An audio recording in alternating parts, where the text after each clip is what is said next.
Hi everyone, we're here from Nordstrom and we want to talk to you today about our journey from moving from Scrum to continuous flow.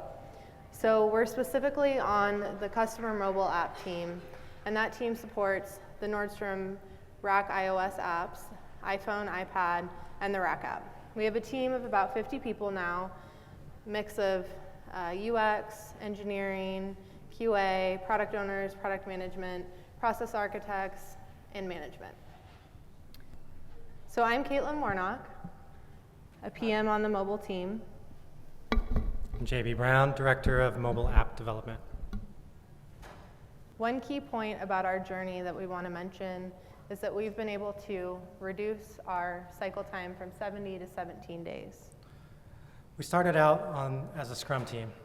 Our preferred process at the point in time was SAFe. We had a 10-week release cadence, 4 iterations of development, 2 weeks apiece, and then 1 2-week hardening phase. For those of you that are questioning whether having a hardening phase is actually Agile, I get it, but it's not a part of our story at the moment. So we had been doing Scrum for quite a while. We did all the processes very correct. We had all the ceremonies. We had dedicated Scrum Masters. We had release planning, sprint planning, grooming, all of the process. We had a few people come in from the outside and even do an audit of various teams around the company. And every time we did that, the customer mobile team generally would get really good grades. We essentially had nailed the process. But not the results. So as you can see, our customer feedback was less than ideal. We were hearing quality wasn't where our customers wanted it to be. Additionally, from our business partners, we were hearing we weren't shipping new features fast enough. So what now? We could double down on Scrum. We could double our hardening cycle. We could abandon Scrum. We could abandon Agile entirely and go back to Waterfall. We could hire someone from the outside to come in and tell us what to do. So instead, we had an idea. We thought, well, why don't we look at changing our SDLC? Let's just go get some books and figure out how to do that. So we decided to adopt a lean SDLC. Just kidding. Really, lean isn't about an SDLC. Lean is about a way of thinking. It's a behavior. It's something that takes a long time to learn. Lean practitioners will tell you, who've been at it for years and years, that they're not masters. Lean is all about focusing on continuous improvement, understanding your failures, and moving forward from there. So the first step in our process, our journey to transition from Scrum to Flow, is to do that very first thing in Lean and go and see. We spent a lot of time talking to folks on our team, asking questions about how we did work, and each time kind of in individual conversations, identifying where there was a discrepancy on how our team thought that it did work. We didn't know how we did work. We didn't agree on it. And through this process of asking a bunch of questions and drawing it out and then getting people to agree on the places that they originally didn't agree, we ended up coming up with our first pseudo value stream map. For those of you that are familiar with value stream mapping, this is obviously not a traditional format. Starts on the right and goes counterclockwise. But for us, we really took a quick and dirty approach. We spent about 2 weeks just working together, asking questions, until we came to a collective understanding of how we really were doing work. And the biggest key we learned out of this is while we thought we're getting new features out in 10 weeks to our customers, in actuality, from the time our customers were requesting new features to the time they were actually going out to the App Store, it was over 28 weeks. So it's over half a year. So this, coupled with our quality improvement opportunities that our customers had identified, we thought it's time to make some changes. We didn't really know what to make the change or what change to make at the time, but luckily we had some outside experience that had joined the team and had a pretty decent hypothesis that it was the batching that was causing both the speed problems and the quality issues. As Caitlin said, 28 weeks was the time that things were requested till they were delivered. That's less than 2 cycles per year. Pretty slow. So since batching was the hypothesis, we had an opportunity where we could have sat down and read some books, do some lean studies, take some training, but really what we wanted to do is take a faster path. And instead, we did an experiential exercise. The game's called the envelope game. For those of you who have done a very similar game called the dot game, it's quite the same thing, same learnings. But what I'm going to do very briefly here is talk about the envelope game, and then I'm going to show you a faster version, a sped up version of teams playing the game. What you see is a tabletop in front of you with two teams. Call them two startups in the same market that's brand new. They're both entering at the same time. They both have the same market that they're trying to accomplish. On the left side of the table for both teams is a product owner. In the middle, which you can't see, is a developer, and on the right is a tester. They're both trying to ship features that are envelopes with an index card inside the envelope and a Post-it note on the index card that all have the same number. The PO writes the requirement, the user story that's an envelope. The developer develops the feature, puts the index card that is a matching number to the envelope inside of the envelope, and then the tester looks at both the index card and the envelope, verifies that they match, puts their Post-it note stamp of approval on it that the test passed, and you can ship it to production. The difference between the two teams is the bottom team is the economies of scale team. It's a batch team. They have to do all features all together as one batch. They're going to try and ship 10 features as fast as they can. The top team is the economies of flow team. They're going to ship as many features as they possibly can while the other team tries to ship their 10. But they have to do it one at a time. Almost single piece flow. I'm going to start the video now. A couple times through the video, you'll see it pause where new instructions are given. The first instruction is for a feature to be redeveloped. It's feature 3, and customers ask for a UX change, a feature 3 not being the number, but being the English word spelled out 3. And the second time it paused, we have a new feature that we want to request because the market's changed and we have an emergent opportunity. We want to ship feature 11 as fast as possible because that's how we're going to capture the market. So here we go. Two teams, both trying to capture the market. The flow team already has features 1 through 2 in production and making money from customers and getting feedback. You see the pause for feature 3. The scale team is learning. We're going to pretend they have really good competitive analysis because they wouldn't have actually learned this at this point in time. And we redeveloped feature 3. Feature 3 is now in the product owners or in the tester's hands above. You get the second set of instructions to deliver feature 11 as fast as possible.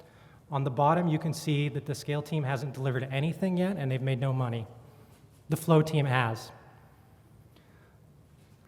We just finished the game.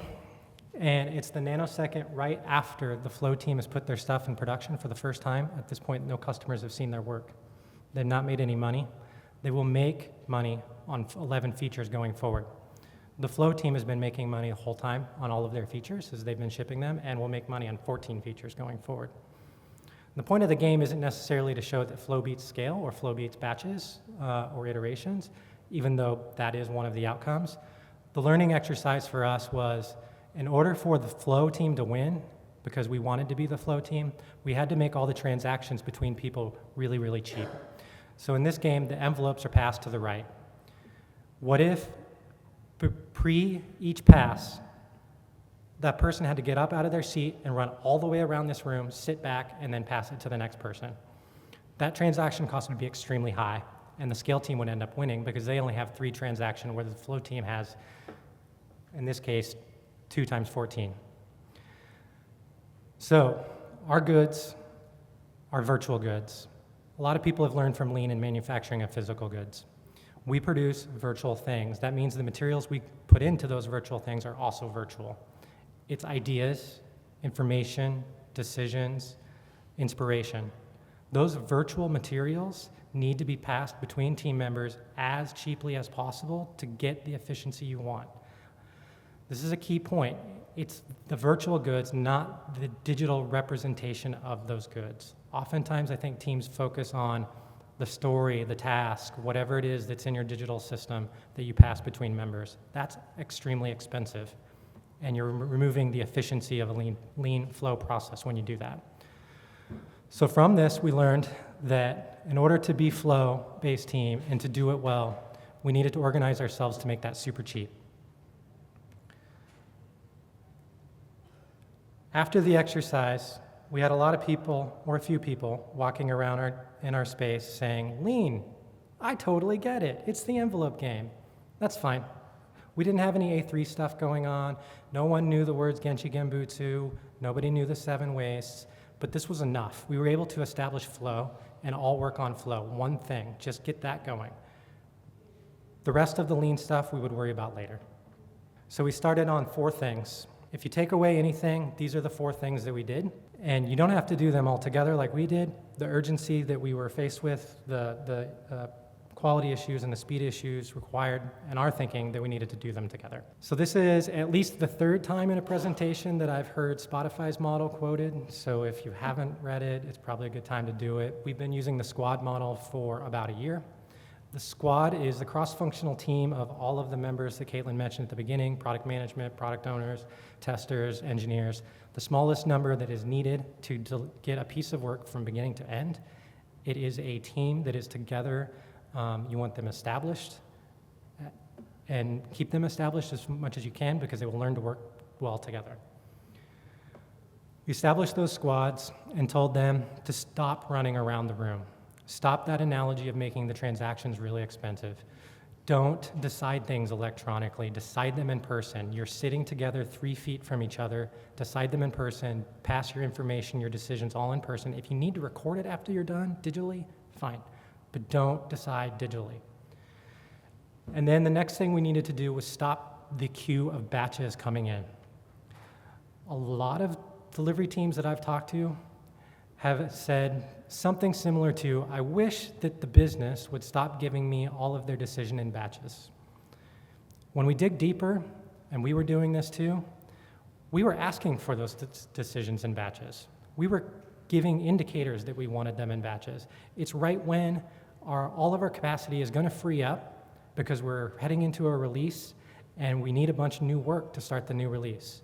The thing that triggers that process, that indicator, is your hardening phase or your testing phase or whatever it is that's the end, that is the fixed cost at the end of your development. To stop getting requests in batches or work to be done in batches, we had to stop signaling that we wanted it in batches. That meant removing the hardening phase. So we canceled the hardening phase, and there was a key moment. I remember an engineering asking me, "Well, how do I know if the work is done?" We had this giant definition of done. How many people have a definition of done that's a big list of tasks? There's some hands. Some people are smirking and not willing to raise their hands. How many of you have on that list a checkbox that says achieves desired impact? Nobody. We didn't either.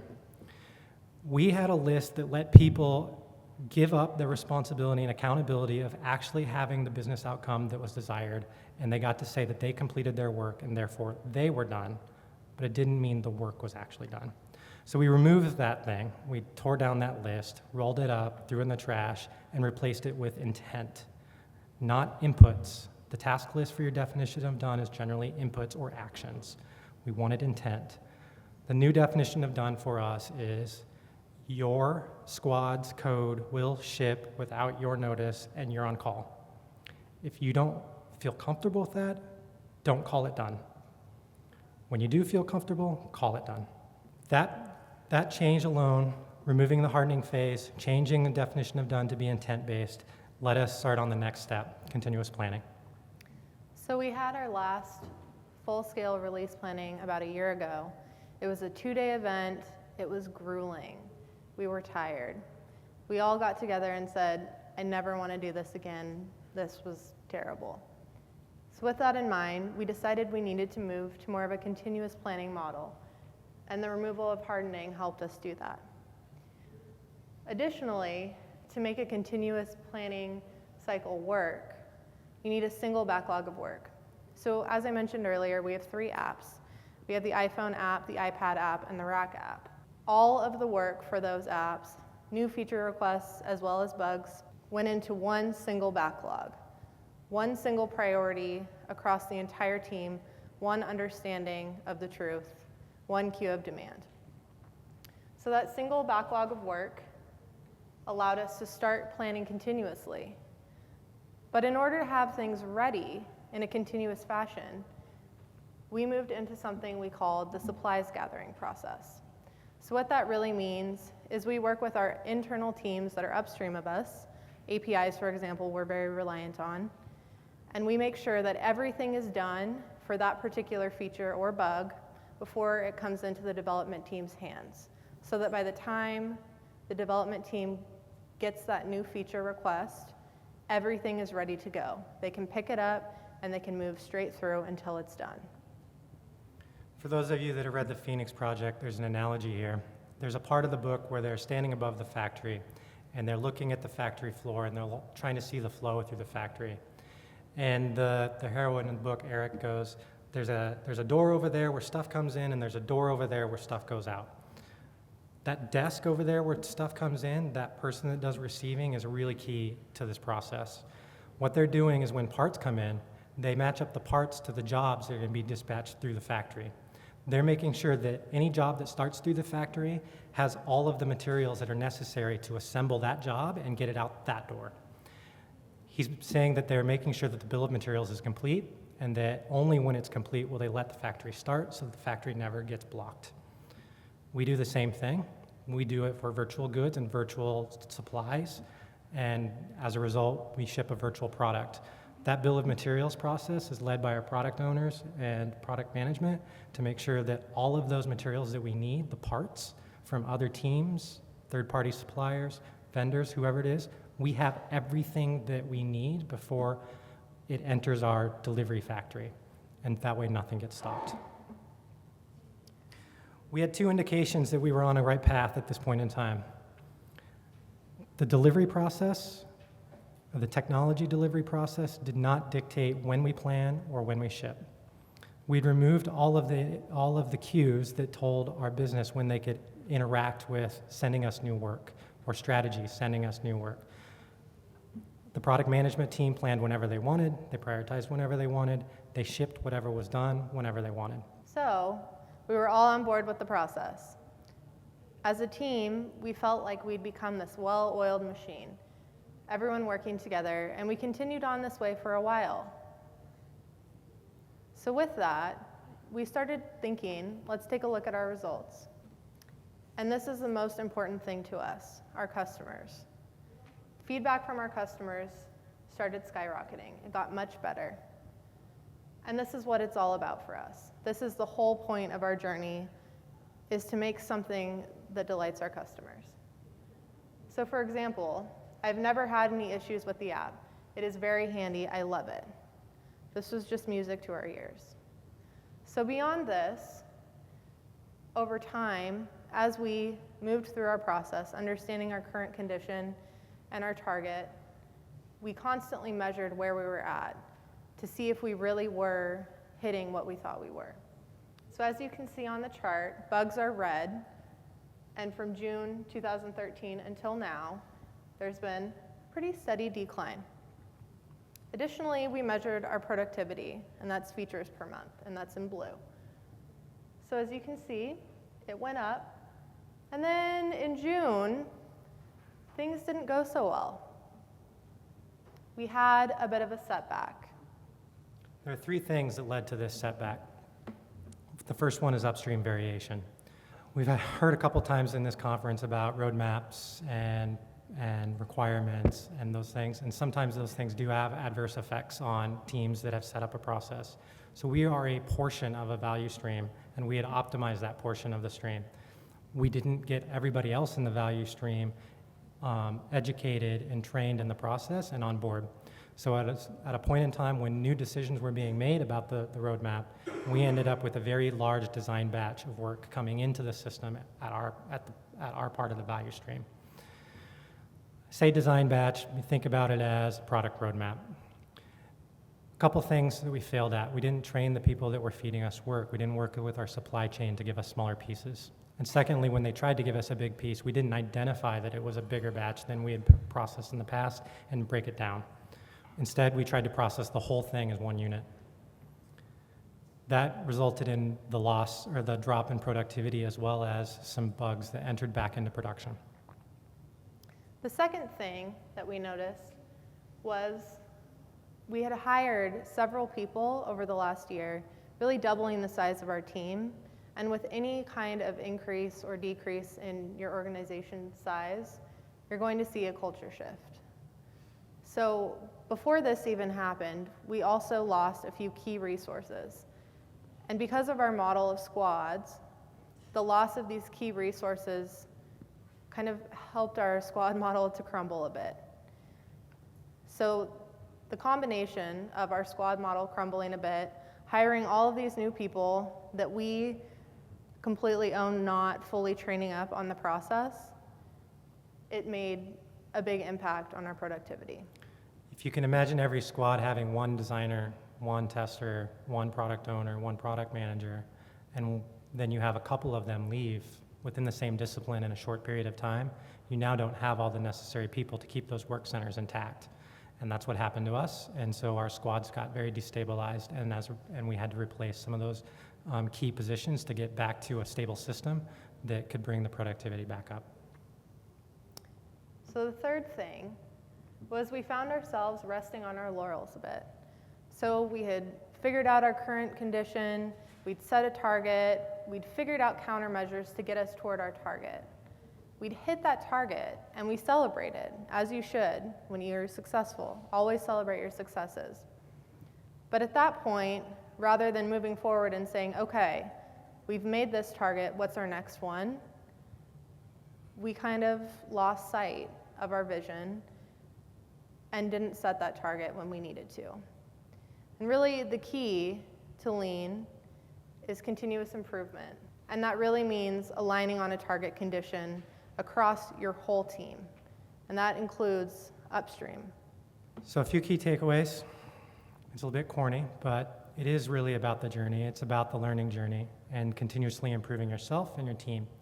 That's the state that you want to be at. It's not a point in time. It's not a metric that you achieve and then look at it and go, okay, I'm good. And so it's not the destination that you set for yourself right now. It's the continual setting of destinations. If you're going to take away anything, please take away that it's the improvement process that got us here. The 4 things that we recommended, that we talked to you about in our journey, were the things that were right for us based on our context, the problems we were facing. They're 4 countermeasures to the situation we were in when we went and saw. If you go back and you apply them strictly to your situation without going and looking and going and seeing and really knowing what your problems are, you're probably not going to get the best results. You need to do the go and see activity and the improvement process and come up with your own countermeasures. They might be some of these, but they also may be other things. So in closing, thanks for sharing your time with us. We're happy to tell our story. We hope it helps a little bit for somebody out there. Here's our Twitter handles in case you want to ask us questions or talk about anything more later. We're also going to try and do the envelope game during the open space part of the conference if anybody would like to attend and participate. And then, of course, lastly, for hiring. Thank you. Thanks.